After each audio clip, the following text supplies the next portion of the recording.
ഖത്തറിൽ സ്കൂൾ തുറക്കാൻ ദിവസങ്ങൾ മാത്രം ബാക്കിയിരിക്കെ സുരക്ഷാ നടപടികൾ ഊർജിതമാക്കിയ അധികൃതർ 600-ലേറെ സ്കൂൾ മേഖലകളിൽ പൊതുമരാമത്ത് വിഭാഗം റോഡ് സുരക്ഷ ശക്തിപ്പെടുത്തി. സ്കൂളുകളുടെ നവീകരണവും പൂർത്തിയായി. അടുത്ത അധ്യയന വർഷം പടിവാതിൽക്കലെത്തി നിൽക്കെ ഖത്തറിലുടനീളമുള്ള 669 സ്കൂൾ സോണുകളുടെ സുരക്ഷയാണ് പൊതുമരാമത്ത് വിഭാഗമായ അഷ്ഗാൽ വർദ്ധിപ്പിച്ചത്. ഇവിടങ്ങളിലെ ട്രാഫിക് സിഗ്നലുകളുടെ നവീകരണം, ക്രോസിംഗ് അടയാളപ്പെടുത്തൽ, അഗ്നിസുരക്ഷാ സംവിധാനങ്ങൾ മെച്ചപ്പെടുത്തൽ തുടങ്ങിയ ജോലികൾ പൂർത്തിയാക്കിയതായി അഷ്ഗാൽ അറിയിച്ചു. വിദ്യാർത്ഥികളുടെയും സ്കൂൾ സമയങ്ങളിലെ റോഡ് ഉപയോക്താക്കളുടെയും സുരക്ഷ കണക്കിലെടുത്താണ് നടപടി. ഉന്നത വിദ്യാഭ്യാസ മന്ത്രാലയങ്ങളുമായി സഹകരിച്ചാണ് ജോലികൾ പൂർത്തിയാക്കിയത്. സമഗ്ര വികസനം ലക്ഷ്യമിട്ട് 140 സ്കൂളുകൾ നവീകരിക്കാൻ അഷ്ഗാൽ പദ്ധതി ആവിഷ്കരിച്ചിട്ടുണ്ട്.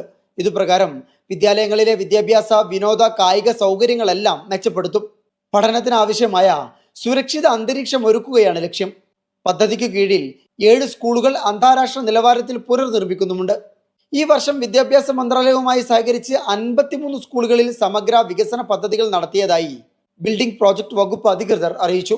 2013 മുതലാണ് വിദ്യാർത്ഥികളുടെ സുരക്ഷ കണക്കിലെടുത്ത് Ashghal school zone safety programme ആരംഭിച്ചത്. Media 1, Doha.